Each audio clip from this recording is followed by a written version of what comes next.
It is I, the Socrates of RPGs. We're going to get on your knees. Now, I'm going to talk about spaces, places, and encounters in Planescape. We're talking about the Planescape game that I am currently dungeon mastering. I think we're maybe, I don't know, session 11, something like that, into the game. The highest level players are at 5th level. Those are my single class players. This is Advanced Dungeons and Dragons 2nd edition. I've never been much for not allowing first edition stuff. So, monks, assassins, that sort of first edition stuff is fine. I don't like Orient Adventure books. I thought that was something that didn't really work for me. So I don't use that book. It's one of the books that I don't use in games I run. Like the book of, what's in third edition, the book of Seven Swords or something like that. Just absolutely not. Get that out of here. So I want to kind of give you, if you're going to run a multi-dimensional, go to extra planes, go to different places, give you some of the things I've done, and you can just steal them. This is just my stuff that I'll come up with that's worked extremely well.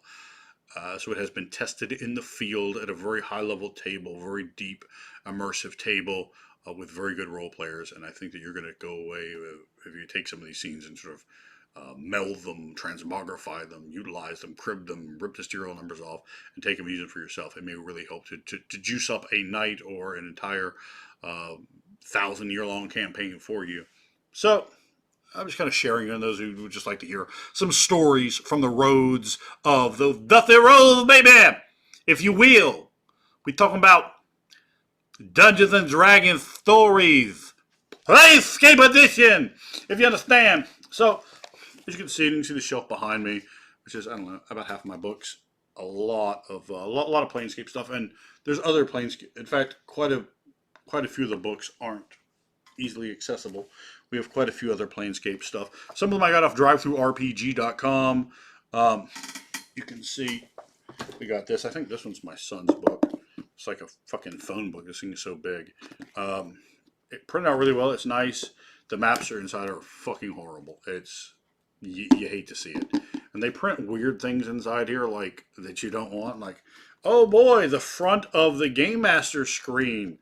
Yeah, I want that over 18 pages of text that I am having to pay for. I would rather not have that in there. That's fucking just a real waste. Who would want that? I don't know. I don't know. I used to have this back in the day. I used to own the actual physical box set. When we got into third edition, it's just something I sold off. I got rid of pretty much all of my second edition stuff because I thought I'd never use it again. But here again, I am. The quest and this game, I wanted to come up with something.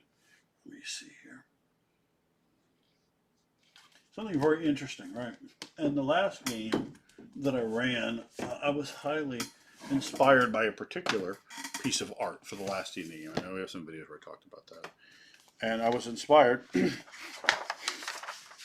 by a piece of artwork that has probably been very interesting to all of you. Well, this one right here. What if you fought that dragon? What if it had treasure? What if you were there in a spot with that, and those were your players, right? Not necessarily doing that exactly, but what if that was your players, right? And that always that piece I looked at so many times as an adolescent. I think I was 12 when I had my first copy of the AD&D Second Edition Player's Handbook.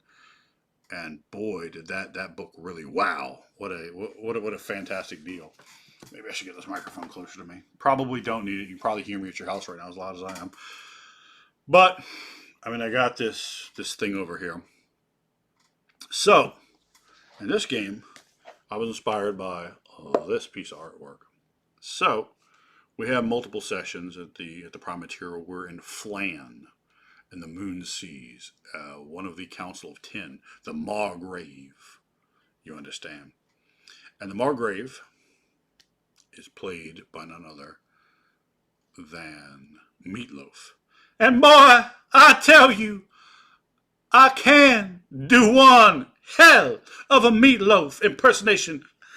Let me think on it just for a few more minutes, boy. Let me think on it before I drop you in the dungeon with the Gorgon. Oh, how you will lament So we had that with this whole campaign built up. I mean, with a family tree for the Silver Suns, and it looks like, boy, they're going forever in this, and they're loving it. They're loving playing Forgotten Realms, playing in Flan, playing the Moon Seas with the Zeno Keep. We do this big Olympic games, Moon Seas games, all the way down to Hillsfar. People coming up, all these different groups and representatives that they're getting to deal with, right? So it's presenting a really interesting political situation, and I developed out an enormous number of NPCs. I really had some that were cracking to the point I thought almost of pulling the plug on the whole Planescape idea as we're in about game session 4 because the players are loving what's going on so much. But that was the plan, the Planescape deal. So I popped that plan, and here's the picture, right? And I got thinking about that. Uh, I always called him Moloch, but I guess it's Moloch, right? Someone else may even say it's something different besides that, but some of my players were insistent. Anyway, Moloch or Moloch or fucking Big Tits McGee, whatever you want to call him. The that character he's my favorite. He's my favorite of the Devils, and I thought he was awesome. Going back to AD&D First Edition, that was the first book I ever had. The Monster Manual 2. I know, weird, but that's what I had. 7th grade. So that was always really awesome to me, but I've never played any game where Moloch is even mentioned. Not even mentioned as a footnote, not mentioned in any way. I've never played a game where that name has ever come up in any way at all. And I thought, wow, that'd be a really fantastic thing to actually bring in this level of horror, of violence. So they have found one of the players, Balthazar, his sister, is in league. In fact, his whole family, to some degree, has been in league with Moloch, and they don't know all the details, so I'm not going to go through all the details. But I wrote up an extensive family tree, and I got pictures for every single one of the family, and developed our personalities for them. So they end up in a spot where I'm going to put it very loosely because they watch the videos, especially Langer. They're going to watch the videos.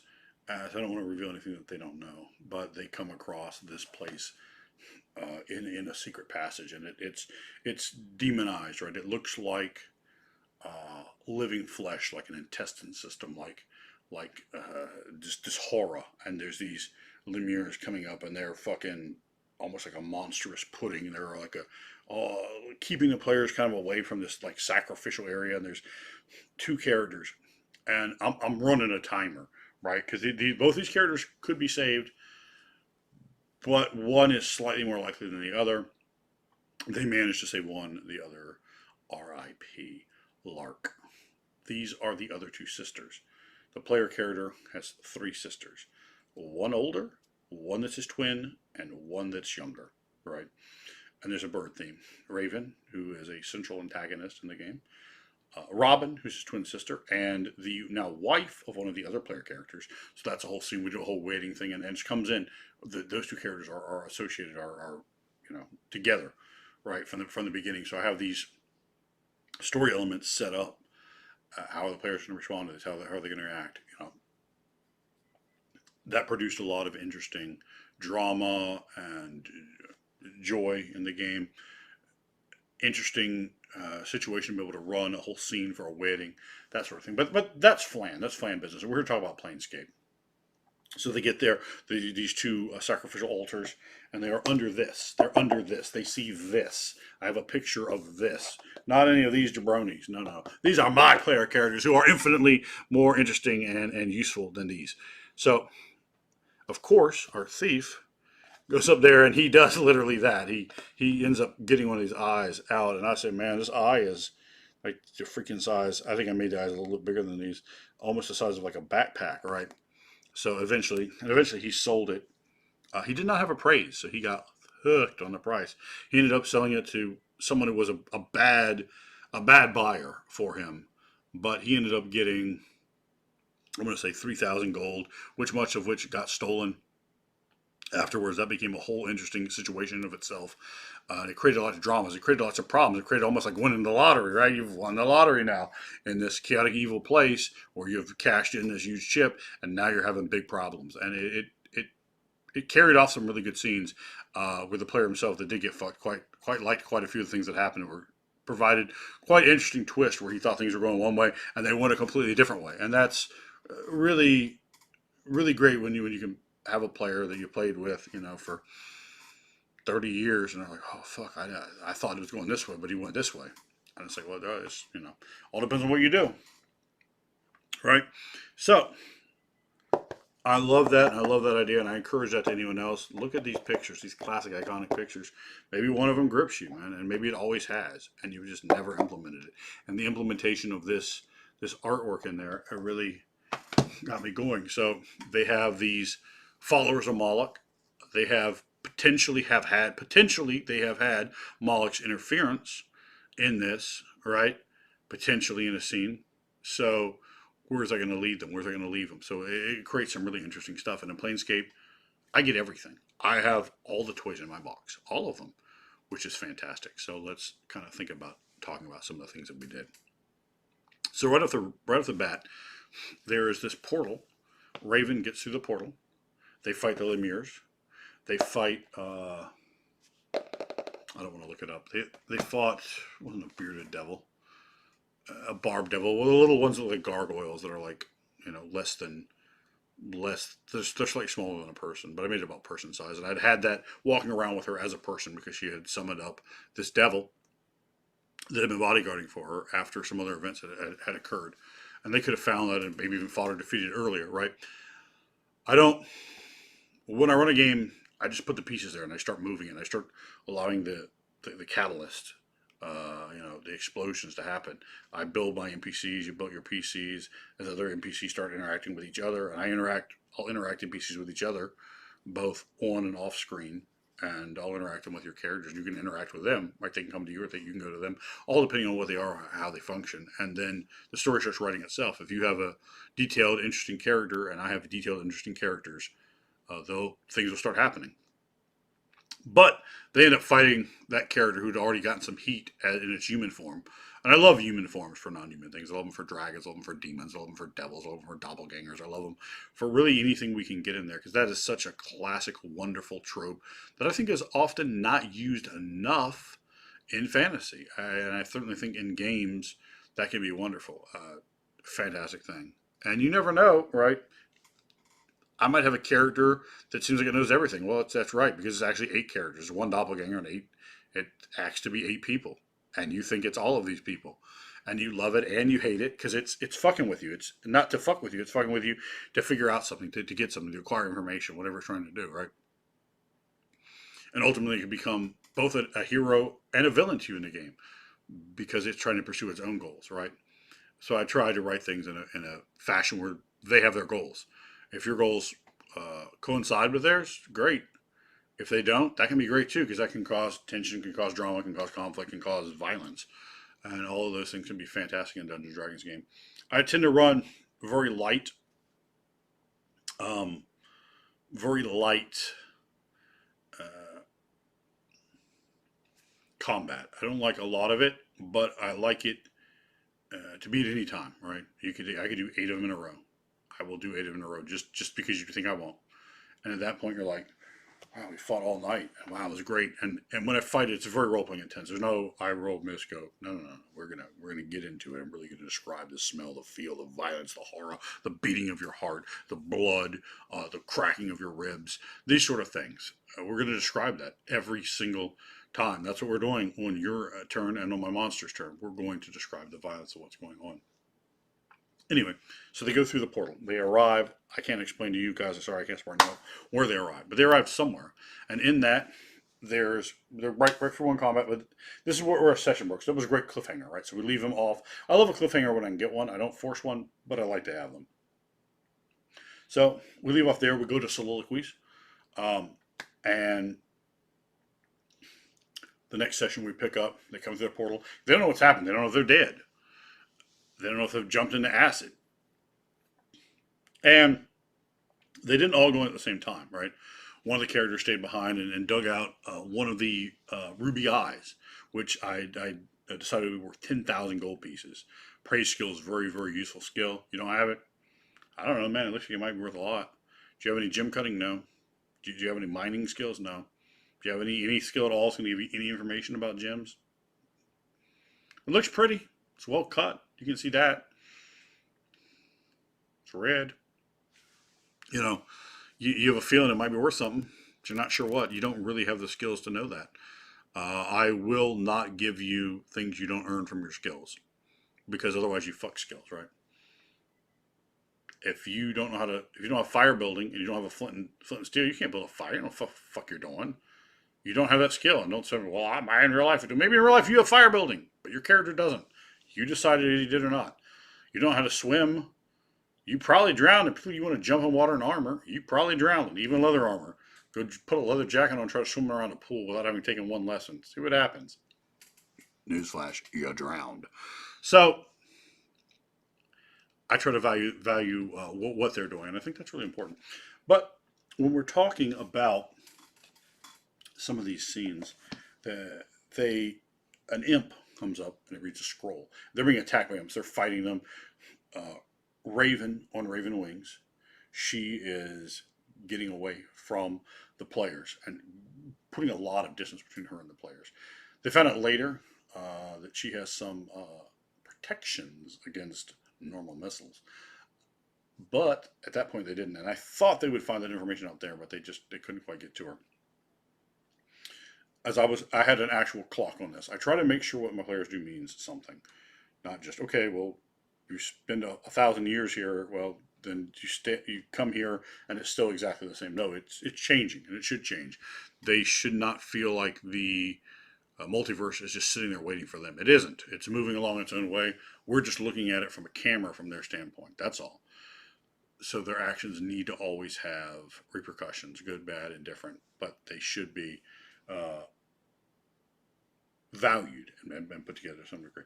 So Nim reads a scroll, and all of a sudden, this weird event happens, and I describe it to them. I describe, I don't think I did a really good description here. In fact, I think I know the whole thing was really well described. I'm not going to try to describe it to you and spend 13 minutes doing so, but I basically have them glitch, right? And they move and everything. They're sliding through reality. So what do? We had them no clip into the back rooms. And I'm sure a lot of you are familiar with that. If you aren't, look up the Kane Pixels back rooms. Fantastic stuff. Wonderful to dump into a Planescape game. Completely D&D doable. I changed it around slightly so that it wasn't of a technological level modern. I made it of a D&D aspect. Every 15 feet there is I think my ceilings were 12 foot up. I had like a continual light, like a piece of glass, a dome, right, with a continual light in there on a little metal thread, and they're vibrating ever so slightly, so you can hear that vibration to give them that sort of back rooms feel, right? So I'm able to bring that in. We're talking about the mold, the black mold on the wall. We're talking about the yellow stone that's there. We're talking about this large rug that stretches across, how it's damp, the moisture on it, the smell of mildew. All of these things we can engage in a very fantasy-esque Dungeons and Dragons way. And of course, you could have just made it completely modern, but that in of itself, that can be problematic for some players. Some players don't want modern or sci-fi in their D&D. You do what you want, but it worked really well. I think my son, were you the first one to figure out you were in the back rooms? Yeah, I don't know if you guys probably couldn't hear him. He says, yeah. And I played I love to play music during my game. I've been doing that since I'm like 16 years old. I love to play music, and we're playing back rooms. I want to say back games. Back rooms music in the game. There we are. Subtly, right? And a lot of players have no idea what it is. They aren't picking up. I'm describing this weaving maze and so forth, and it's I would never. I'm not the kind of game master that likes for players to sit there and draw maps and that sort of thing. I like to move it. I like to make it cinematic, not to be like I don't know, fucking map making class. That's not my gimmick. Not to say that I wouldn't at some time do it in a way to allow players to do that, because I love to change gears up on them. But for the back rooms, that's not what you want to do, because they were there for weeks. So I'm not going to have them, we would still be doing that for a long, long time. But I'm describing the hallways, and then I'm describing there's lots of rooms, and they keep going in them, keep going in them, keep going in them. I have a scene set up further. We have an SMR in the group with a character that he is related to. And I keep having him, like, he's getting these pings, because that character has been watching him, studying him, and looking out for him, a patron. Um, and eventually, this divine character is trying to find him, and it takes him a long time because he's gone out of reality and he's no clipped in the back rooms. He's in a different plane. It eventually does, but can barely, like, it's just barely like this pulling, and he's in a spot where he's like, is this something fucking with me? Something bad or is it something good? What do I do? What do I do? But he gives into it, and they go through a whole thing. You know, we have the colonial bacteria monsters, but I put a bunch of them there, right? Like, they were like, I don't know, maybe third level at the highest, probably some of them even less. They're not fighting these things, right? So they go through them and then they fall. Like, they have to run, and they run and they fall. As they fall, I have them um, come up from a standpoint where they are flying towards the ground. The ground is coming up real fast, and they're real high, and they're going towards the ground. Magical effect intercedes and prevents them from all dying, but they do get hurt in the process. And it's that this wonderful lush paradise has appeared in front of them, but it's appearing real fast from the back rooms. They also found a priest of Arwen. I always loved that god from the Celtic mythology, legends, and lore book. Um, I think it's in real life. I think it's a Welsh god. I might be mistaken, but I was able to enter. One of the players was playing a priest of Ogma, so Ogma is actually from the in Forgotten Realms, right? It's just Ogma, but the Celtic pantheon, they're both in there. So that was an interesting thing to integrate in there, and that allowed me to kind of give them a bit of treasure, right? So there's some magic items there, but it also let me give them a Bible, right? So there's some more spells, right? Because they got to learn their spells in my game. You got to learn their cleric spells. You got to learn their wizard spells. You have to learn them. You don't just get them. Which means, as a game master, you have to be putting in places where they're going to be able to find things like that, so that they have those abilities to try to learn things. Now, it also told a story, and it showed like this the decomposition on it, the decomposition on the items, and he was wearing a really weird outfit. This great picture I found, and they're like looking at it all carefully, and they slowly get more and more emboldened, and they get a hold of it, and they begin to process this encounter. An encounter can be like that. It can be just finding a dead corpse, and then putting clues in there to tell some of the story of that corpse, which can be very interesting, right? So I gave them it's Arwen, so this is clearly from a different prime material plane. So I give them coins that look different. I give them several random items that were just different. The way the rope was done was different. So if someone has rope use, they can look at it and go, well, what the fuck? This rope is strange, right? There's the foods were different, and one of them used create food or purify food and water to restore the food, so it was edible. But the food was different. The writing is different. The language is different. The various symbols that he has on him are different. So they're starting to pick these pieces together. When they use the read magic, they can read the book. I just want you to be able to read the whole book, read magic, because I don't want to, make it impossible to read things. And of course, at the same point, if someone is using thief skills, read languages, they can start trying to learn that too. But with read magic, the way it's locked, it'll unlock and let you read that whatever language it is. That's how I've always done that spell.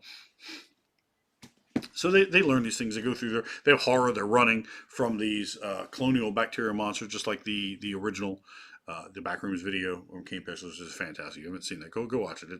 It's very creepy, and I'm trying to get the subliminal spaces and really work all that in, that familiarity, that strangeness.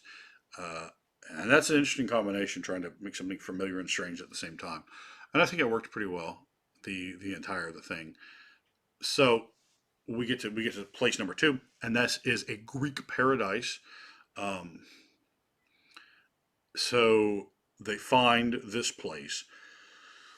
It allowed me to run some very interesting scenes and to put some very interesting people in there. So who are we gonna have in a Greek paradise? Well, I allowed one of the characters to sit there, and they're talking. There's just like village of people, and they're these really intense people, and my son's playing a Knoll, so he's continuously having problems from all kinds of people because he's a Knoll, right? Some places are like, because they're fucking monsters, right? If you're a monster looking at a human and a gnoll, well, what the fuck is the difference? You've never seen either one of them before, right?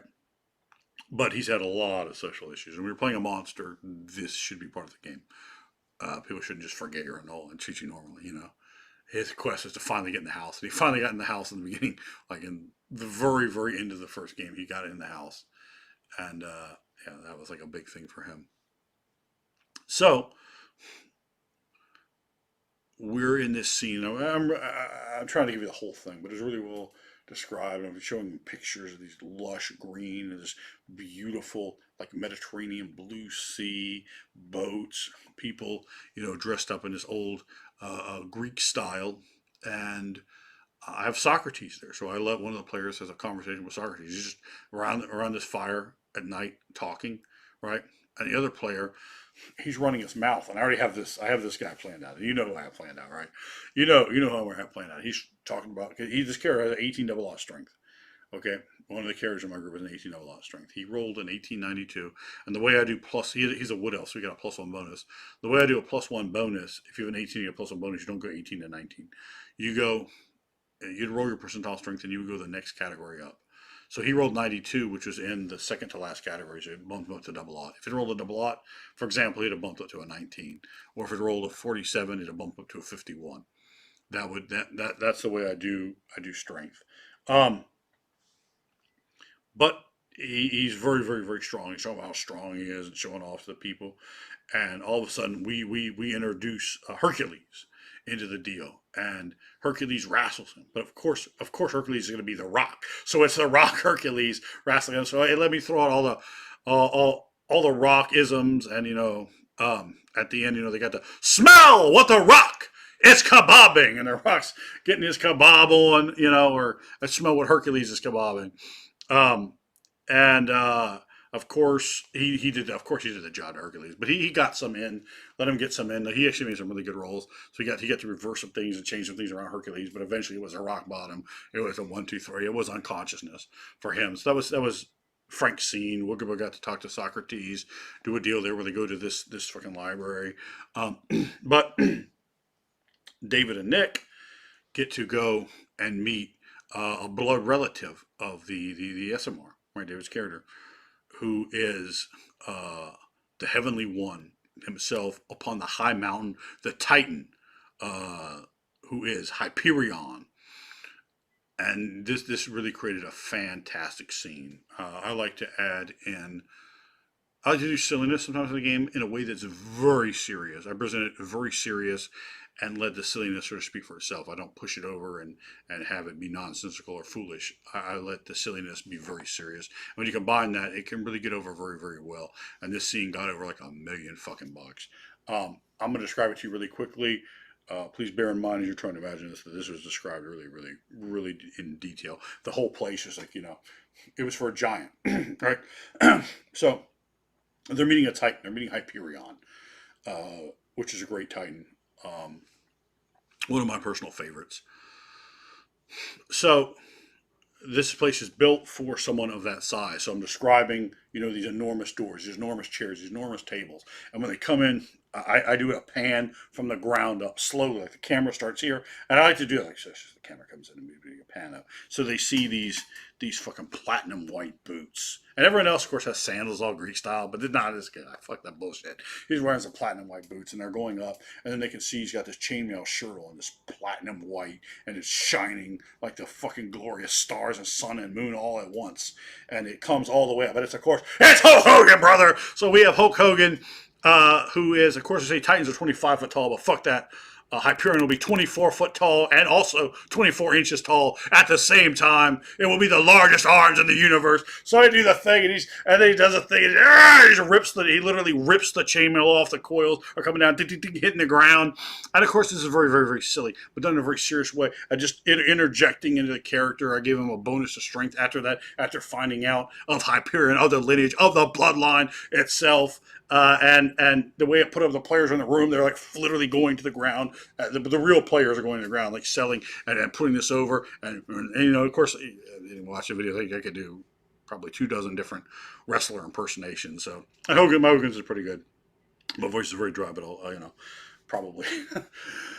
So he's like, doing his whole thing. Well, that's right, Frederick. I've been watching you for a long time, brother, and I'm gonna tell you, I was the one that came down, and I seen that stinky bull god, and what it's been doing to you, Frederick, and I tell you right now.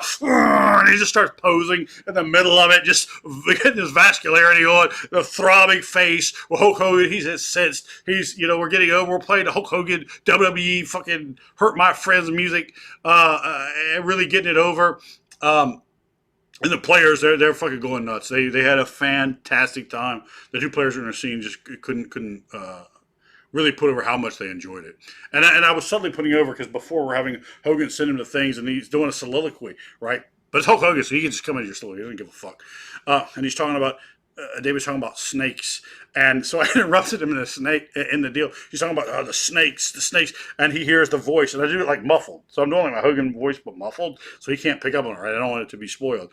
And he's like, "There's only two good snakes, right?" Of course, as we do that, and he's like, "That's right, the python." So the pythons are, of course, the two good snakes. So a very interesting, very lighthearted. Because we've been doing some real dark, real grimy stuff. We're dealing with devils. We're dealing with infernalism. We're dealing with high ritual magic. And I bring that kind of stuff in. And I use, some pretty fucking, get canceled by Bothered by D&D and other nonsensical Christian groups from the fucking 80s themselves would not be happy with the sort of things that my players would cause a bit more of an issue on that. Even the ones that themselves are particularly religious.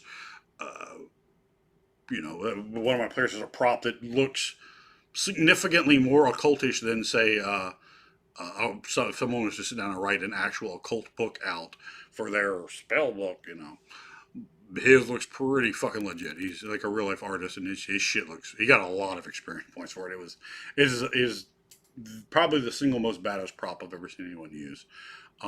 In the game, and he'll fucking pick it up and look at it, and he's got all his spells. Of course, we use verbal components, we use somatic components, all that stuff in my game. I have to use that stuff, material components, all of it. So, I think that is. It provided a good lighthearted moment, but it also gave me this individual to give them some guidance. So it allows me to have some guidance throughout the game. And it set up the next piece of the story. So they get to come here, Greek paradise. They're seeing all these people. They're encountering all these things. One of the other players encounters Persephone, and she begins to teach him some things. His character is very associated with the bat, right? Because his character's father is Margaret Hawthorne, which is Meatloaf, right? So there's tons of that. I remember making very rock opera-y. I really like that sort of theme, that energy, that passion, that mystique that you capture in a rock opera, and I like to bring that into games. And having Meatloaf in there, we got the bat out of hell, right? So running a whole bat angle for him, and with Persephone, she helps to awaken something in him, and he's already had really interesting, like very dark, like and I guess it wouldn't be demonic, it would be devil. I don't know. In real life, there is no word for that. But really, I don't want to say devil worshipping, but scenes kind of in that vein, really like dark occult kind of things in the game. And I think that's another thing. You want to change tones in games. Like if you get real dark, have something that's real light, dude. Just rip the armor off. That's right, brother. We're the greatest force in the universe. It's Hyperion. And just get on the players and have them fucking selling and bring them the high energy. Bring them the voices. Bring them the fucking character attributes so they can really get in there and really put themselves in that position and see the grandioseness. Because let's fucking face it, you're bringing a Titan itself, a great one for the fucking ancient stages of reality. Who else could it be other than the immortal Hulk Hogan? So it's the immortal Hyperion, and it worked. It would be difficult to explain exactly how well that worked, and anyone that thinks that maybe it was a bit silly, it was in the fucking best way. So I'll let the players kind of leave that in the comments too if they want. Exactly how well that worked. To me, it came off like a 10 out of 10, I think. So at least a high 9 out of 10. That sets them up to go somewhere real dark, real gothic. So we're not on Devils. Well, we sort of were in it. Pushes the characters off to find someone that could help them find Raven. Hyperion has scoured the fucking multiverse, and this is Hyperion. He didn't give a fuck about what you think is going to happen. He's going to do what he wants to do, and they end up going from there in the Dawn's Light to Ravenloft. Not just Ravenloft, Barovia. Not just Barovia, Castle Ravenloft. And we start off right there, and we see them come up to this, and Strahd's just standing there. And, I'm playing. But I didn't tell them they're going to Ravenloft, right? I didn't tell them what's happening. I let them get there, and there's, all the ghosts sort of way off in the background, and the mist, and the castle, and just one fucking light of someone standing on the drawbridge. And just as they get there, that's I break into the a heavy metal version of the Bach. Oh God, what is it called? The Toka, whatever the fuck it is. This Dracula song, whatever. Like the heavy metal, and then that's when I go into this full on Bela Lugosi. We got the picture of Bela Lugosi. Welcome to my castle. And at the time, I wasn't as parched as I am now because I've made this video literally directly after the last one. After I put my plug in. So we're doing Strahd. I got his 3 wives in the gimmick. We got his manservant, who I used. Oh God, what's the guy? The guy from the original Hills Have Eyes movie, the really fucked up looking dude. I used him. He's like, and they're bringing food out, and they're quickly getting smartened up that there's something going on with these people, right?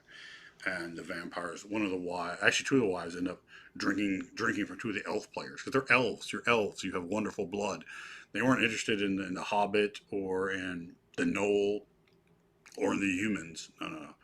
They want this delectable, wonderful elven blood. And they get it. And Strahd didn't want to do that, right? But they're going to do what they want to do. Strahd's distracted. I bring a Vistani in. You call Strahd away. I do a whole dinner party with Strahd. Hyperion has given them something to give to Strahd as a gift. Strahd immediately is aware of this, and he wants this thing. But there's also some kind of communication they're not sure of.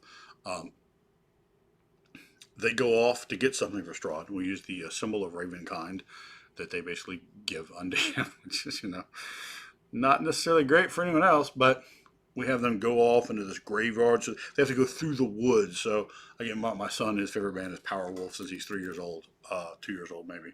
He's been listening to them since he was born. So his entire life, literally. He absolutely loves the band Powerwolf. So I get there, their werewolf song, and I just play it, and poof, 2 werewolves bust out of the Barovian forest, this Carpathian forest, this ancient, hateful Ravenloft forest. They just bust out, and they're fighting werewolves, right?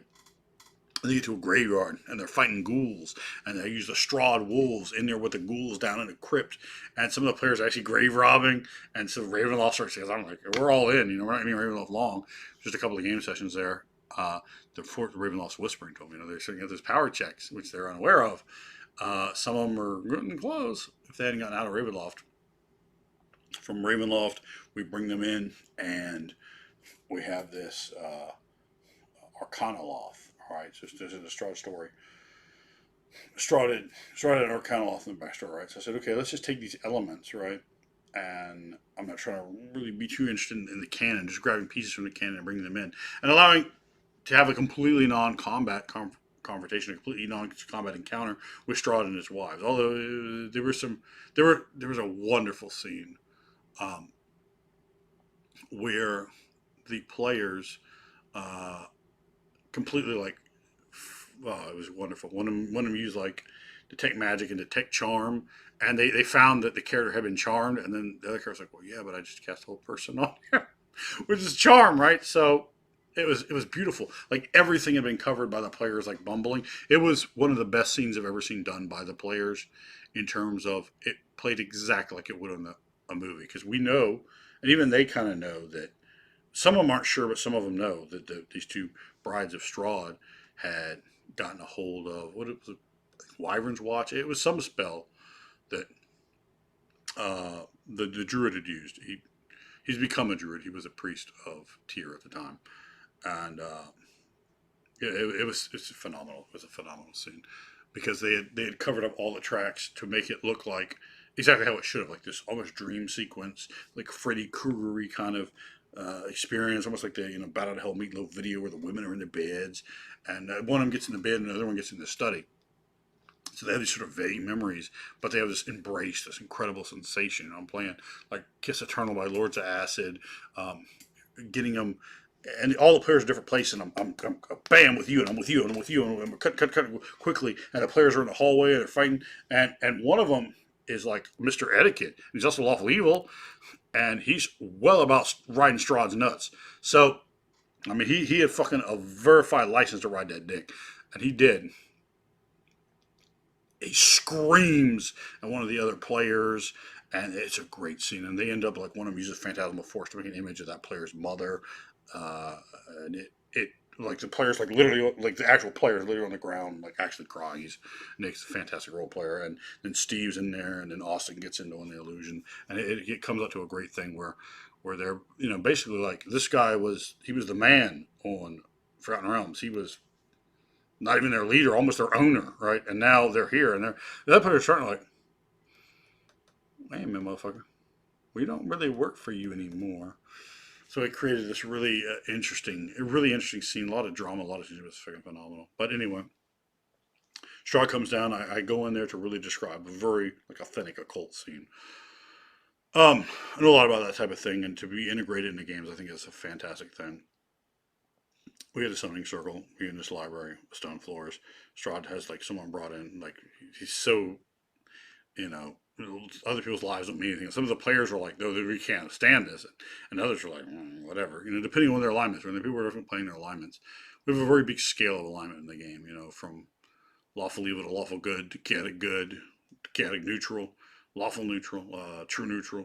There's a lot of different alignments in the game. It's so far worked out very well. And Planescape alignment really does matter. And most games I don't even like to really use it. But in the game before I didn't. So if you don't do something here, doing it here it can make more of an impact, right? If it's not overused. Now they get there and they're the scene and their Kenilith makes it barters and he's inside the circle, like he's protected. He can't get out. He's like, all right. So he basically they go through they make a deal with him to get information regarding Raven. And Strahd's all in it because they're giving him a symbol of Ravenkind. They've given him this present from Titan. Uh, so Strahd's quite happy with the group. And then I start describing what happens. The wall starts sliding back as there's ambient blue light, and I'm playing this fucking music, which only one of them picked up on. And then I flip over to and I start describing, like teeth chittering sound, and like they see something that has like looks like skinned faces hanging off his belt, and then in the very background, as I flip it to the duet, the 30th edition duet of Ozzy Osbourne, and I don't know if it says Motorhead or Let Me Kill Minster. Either way, watch that. It's the superior version of the song, and the video to it is phenomenal. If you like Ozzy and Motorhead at all, phenomenal. It's much better than the original album versions on either the Motorhead album or the Ozzy album for the song Hellraiser. And we introduced the Cenobites. We're introducing devils, a lot of devil themes here. There's chain devils, but we're going to use them as Cenobites. We're going to use them as explorers in the further realms of sensation. And I had like a bunch of quotes. I just watched for helping preparation. I just watched the new Hellraiser movie on Netflix, which was not that bad. It was better than all the other sequels, and all the other sequels are garbage. The original Hellraiser, I love it. This sequel was good. It was good. It was at least a 6 out of 10. Whereas most of the other sequels some of them are like 2 out of 10. They're wretched movies. Anyway, so we're using Pinhead, original, not new girl Pinhead, original male Pinhead, and allow me to deliver some of the lines, but he's slowly sliding out, and they make a deal there, and that allows them to come to another world, and it was great, bringing them through there. They took the sacrifice, and she got to have the chain shoot out the girl Strawberry, just rip her flesh off, and she's just a pile, and the Knoll comes by, like it's like sniffing the body.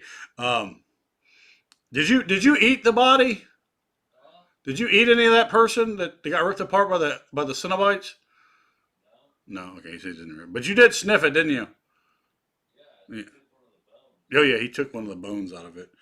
Um, yeah, so it became a really interesting scene because some of the characters are utterly horrified and they're having to come by and I used what's his name? Is it Chitter? The guy with teeth, you know. So I'm making these teeth sounds, chittering sounds, and I got Pinhead there, and I can do a Pinhead impersonation. Um, but I created my own, right? And one of the characters has a 19 charisma. He dumped his 18 in charisma and he got plus one bonus. He's got a 19 charisma. Otherwise, his stats are not particularly remarkable. He's got the worst intelligence score of all, which is 11, which is, of course, well known to be worse than 1 or 2 or 3, 11. Um, so, this guy, he wants his face. And he's like trying to talk to him. And he comes out, you see he's got a face stitched together with another face. And then he's got 3 faces like stitched together over his head. So they never see his face. But he's got other faces like hanging off little chains on his belt. And he's got like chains down like that. He's like talking to him, like, can I just? And he's the one that's actually really interacting the one I created. I was like, can I just let me just take it off? And he's like getting close to him. He's like, let me just have it. Let me wear it for a while. You get to wear it all the time. I'll give it back to you. I promise. You can trust me.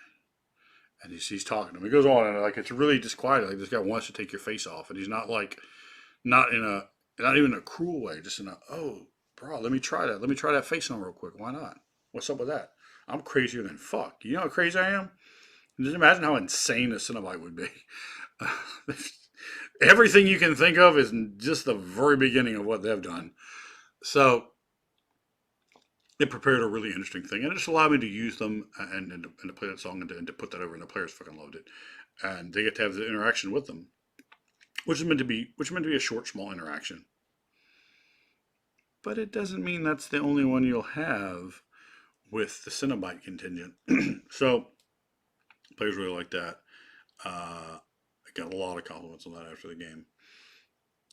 We pick up in a green resin tomb that's like 60 foot long. They're inside there. There's this horrible rain coming down. They're on a new dimension called Mal, a new plane. So I really picked planes and places, like anything. I can do anything, and they could go anywhere from any point, right? So they're in Mal, uh, and it really provided some really interesting things. And I'm going to try to um, not belabor too many things in there because I can see we're probably going to go over an hour before I'm done. Sort of, let me just hit more highlights here than tell you the entire game. So from there, they end up going to the para-elemental plane of dust. And I'm just describing just this huge like dunes of dust. And they get in there, they find these strange water creatures that are living there inside of specially constructed areas with these cylons. But as they're seeing them looking out, they look almost like insectoids as they're wearing these weird like skull-like things, and they have these wrappings on them. Um, and that allowed me to set up a deal where the negative energy plane is bleeding into the elemental plane of dust, and the players are basically recruited to go into that elemental plane. All right, so they have to go into imagine like a foyer to the negative elemental plane, and they encounter an undead blade singer, uh, and I'm describing just dancing around and fighting them. I'm not going to say what type of undead it was because the players are watching, but I had like it had up to 4th level spells, and it was great because this is the first time they've taken a spell book, right, or Bible, and they're like, oh, that what they the transmuter once they get out of that scene, he picks up, explosive runes right in the face, almost killed him. I rolled my damage in front of players. He got real lucky because he made a saving throw, and I rolled like 20 points of damage, and he saved for half, so he only took 10 damage, but he's already a little hurt. It knocked him unconscious and almost killed him. This guy's a wizard slash thief, cold elf. Not a guy with a high hit point. No con bonus, nothing like that. I think he's 11 con. So and I think he got knocked down to like -8 hit points. So he's like slowly dying. They get him in the water, get him, he's prevent him from continuing to be on fire, and essentially saved his life. But it allowed me to express to them there are traps, there are wizards have things, If you guys have just dealt with some neophytes, sure, they don't really have too many spells to protect their books necessarily, but somebody at 4th level might have that spell. And now the players, of course, that spell is in the book. That spell can be used. For a normal book, I would have that spell destroy it. But I treat grimoires as really important in my game, right? But they're also really, really powerful magic items. A spell book to me is like, particularly every spell put in it, it becomes a stronger magic item, and by, fourth level spells, this is a fucking strong magic item. This isn't like a fucking +2 sword. This is a real powerful fucking magic item. And a +2 sword is a very powerful magic item. So, but once you get to, this voluminous encyclopedia of, a Grand Lich of like 18 levels, like that's probably almost, 20% of the way to being an artifact, something like that. But a spellbook at this level is very strong. It's not going to be destroyed by something like that. I don't want that. Plus, as I've said, uh, the way I run things, I have to make it possible for players to get spells. Right? I can't be, and my players would tell you I'm probably on the stingy side with magic items. I am very far from a Monty Hall. I make all my magic items mean something. They all have legacy. They have lore behind them. They have reasons, and that's information you may or may not get in the game. I don't give you everything. But if you dig, I'll always give it to you. If you get it, you get it. And I try to establish that bond of trust with my players. If you get it, you get it. I'm not going to jack a 20. I'm not going to jack, a critical success. And you sure as fuck better sell the hell out of a critical failure, or I will enforceably sell for you, and you will not like how I sell for you. So get out there and get it done yourself. At that point, they're fighting a blazing. He's got a bunch of shadows, but uh, the priest, the SMR is a priest. He's a priest slash original cavalier class, so he actually has stats that percentage up. So, and you might say, "Oh, you can't do that in Holy Humans." No, fuck all that. I'll let people play just about whatever they want in terms of classes, with no real prime requisites, as long as you can do it. Like, you have to have a 9 intelligence to be a wizard. You have to, or you can't cast spells. So I guess you could be the wizard class. You would just be fucking horrible at it because you're, a fucking imbecile at 8 intelligence. Um, so maybe one day you can get 9 and learn how to cast spells. I don't know, probably not. But he has put himself in a position to really um, kind of work that to work that gimmick, and he's a priest of Helm, and he is of the bloodline of Hyperion, and he's also Cavalier. So he's acquired a Griffin for a mount from Hyperion, and in Planescape, working really well. He has a feather, so his mount isn't with him. He summons it, and it just portal appears. Right, pretty much anywhere so far. I don't think he's had a problem getting it anywhere. And after that, he commands, he shatters, and I'm really describing like just really horrible. And he basically had to take this piece of like magic amber in there and put it into this like sewage, almost like negative energy sewage leaking as a crack between the realms, and he's having to repair a crack between the realms. And as he does that, the the world has grabbed on to something. The uh, casting component for Magic Missile from one of the characters. Both of my elves are wizards. They're multi-class characters. One's an evoker, one is a transmuter. And the evoker has taught the transmuter Magic Missile. So both of them with the Magic Missile use the same verbal component, which for some reason, I don't know why, the character, Lucas, who's played by Frank, who you guys have seen on my channel before, some of you would remember him. Mihangi. Well, when you call upon the dark in the dark, sometimes you are spit out of the elemental plane into within the ring of fire. And I just start describing it, and some of the players get hit to it kind of quickly. I start describing just very, very small things. We have them right at dawn. Describe the pink star of El Song right there. Just barely, and I'm trying to keep him away from. But my son's asking questions, so he starts getting wild. Nick starts getting wild, and then they're there on the Red River. They're there into the Forest of Fear. They're there, feeling, experiencing these things. They have called upon darkness, and darkness has answered. And those looming eyes of Aramon never so slightly look up upon the horizon upon them. And there's that chill, and they're there washing themselves inside the Red River of Dingen. And for the players that didn't catch on immediately, I hit the Johnny Cash Down, down, down, down, down, down, down, down, down. And the players are popping. They're like, so, oh my God, this is what we want. Well, within a ring of fire. Within a ring of fire. Get on drivethrurpg.com. You can get all 5 of the books for Within a Ring of Fire, penned by your main man himself. Deep immersive dark fantasy, and these players are getting to go. There's some for the first time, and some within there have gone into the dark forest of fear already. 2 of them, my son included, and my man Wigaba, and they encountered Mihan Gi, and were nearly devoured by the Mihan Gi as my son is. And Noel's have like I use like a scent ability, even though it's not part of AD&D. Like this, definitely hyenas have an incredible sense of smell. So he's like smelling around. He's a ranger, so he's tracking. So I started describing to him this wonderful smell because he's very easily someone that would be happy to go ahead and devour some flesh. Not that his character would, but his character has at times because he's a Knoll. He's gone up Knoll. He just cared good, but that doesn't mean he was always that way. So it's very interesting. And she's tracking, he's smelling things. I'm describing how delicious they smell as they are themselves fairies. And they don't smell like anything exactly. He said, well, what does it smell like? I was like, well, it smells, he doesn't really know. So it provided something interesting because he went up there and he explored that. So the players are basically picking up right there in Kvegathale and Epiphnul in the area near the Dark Forest of Fear, and that's the area they're picking up in. And I think that's something really for Planescape games. You don't just need to jump up to Sigil. You don't just need to go, oh, I look around Sigil, and that's really what's really in the goodness. Nah, son, just get in there and create something interesting. Give them different things. Like I said here, I've given them Ravenloft. I've given them the back rooms. I've given them Within the Ring of Fire. I've given them some things out of other books as well.